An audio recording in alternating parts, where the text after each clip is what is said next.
ഒടുവിൽ തന്റെ പോരാട്ടം അവസാനിപ്പിച്ച് ചിത്രലേഖ വിടവാങ്ങി. ഓട്ടോറിക്ഷ കത്തിച്ചതിനെ തുടർന്ന് CPM-മായി പോരാടി വാർത്തകളിൽ ഇടം പിടിച്ച കണ്ണൂർ സ്വദേശിനി ചിത്രലേഖയെ ആരും മറക്കുവാനിടയില്ല. അർബുദബാധയെ തുടർന്ന് ഏറെ നാളായി ചികിത്സയിലായിരുന്നു. 2004-ൽ ഓട്ടോ ഓടിക്കുന്നതുമായി ബന്ധപ്പെട്ട് CIT-യുമായി തർക്കങ്ങളുണ്ടായതോടെയാണ് ചിത്രലേഖ മാധ്യമങ്ങളിൽ നിറയുന്നത്.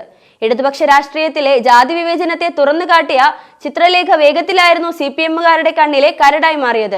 2005-ലും 2023-ലും ചിത്രലേഖയുടെ ഓട്ടോറിക്ഷയ്ക്ക് തീയിട്ടാണ് CPM പ്രവർത്തകർ വ്യക്തിവിരോധം തീർത്തത്. നിത്യവൃത്തിക്ക് വേണ്ടി ആദ്യം പയ്യന്നൂർ എടാട്ടിലും പിന്നീട് കാട്ടാമ്പള്ളിയിലും ഓട്ടോറിക്ഷ ഓടിക്കുന്നതിനിടെയാണ് ചിത്രലേഖ CIT-യുമായി ഇടയുന്നത്. ദളിത് യുവതിയായതിന്റെ പേരിൽ തനിക്കെതിരെ നടക്കുന്ന തൊഴിൽ നിഷേധത്തിനെതിരെ തുറന്ന പോരാട്ടമാണ് പിന്നീട് ചിത്രലേഖ നയിച്ചത്. നിരവധി തവണ CITU പ്രവർത്തകരിൽ നിന്ന് ആക്രമണവും പരിഹാസവും ചിത്രലേഖയ്ക്ക് നേരിടേണ്ടി വന്നിരുന്നു. 2 തവണ ഓട്ടോറിക്ഷ കത്തിച്ചെങ്കിലും പിന്മാറാൻ ചിത്രലേഖ തയ്യാറായിരുന്നില്ല. ജീവിക്കാൻ അനുവദിക്കണമെന്നാവശ്യപ്പെട്ട് കണ്ണൂർ കളക്ടറേറ്റിന് മുന്നിൽ കുടുംബസമേതം സമരം നടത്താനും ചിത്രലേഖ തയ്യാറായി. എന്നാൽ ഭരണകൂടം ചിത്രലേഖയ്ക്ക് നേരെ മുഖം തിരിക്കുകയായിരുന്നു. സ്വന്തം നാട്ടിൽ ഓട്ടോ ഓടിച്ച് ജീവിക്കാൻ CITU പ്രവർത്തകർ സമ്മതിക്കില്ലെന്ന് മനസ്സിലായതോടെ കണ്ണൂർ നഗരത്തിൽ ഓട്ടോ ഓടിക്കാനുള്ള പെർമിറ്റ് അപേക്ഷിച്ചിരുന്നു.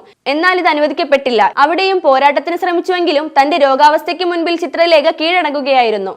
പാൻക്രിയാസ്, കരൾ എന്നിവിടങ്ങളിലാണ് ചിത്രലേഖയ്ക്ക് രോഗബാധയുണ്ടായത്. പോരാട്ടം പാതി വഴിയിൽ അവസാനിപ്പിച്ച് ചിത്രലേഖ വിടവാങ്ങുമ്പോഴും അവർ ഉയർത്തിക്കാട്ടിയ വസ്തുതകൾ നിലനിൽക്കുക തന്നെ ചെയ്യും.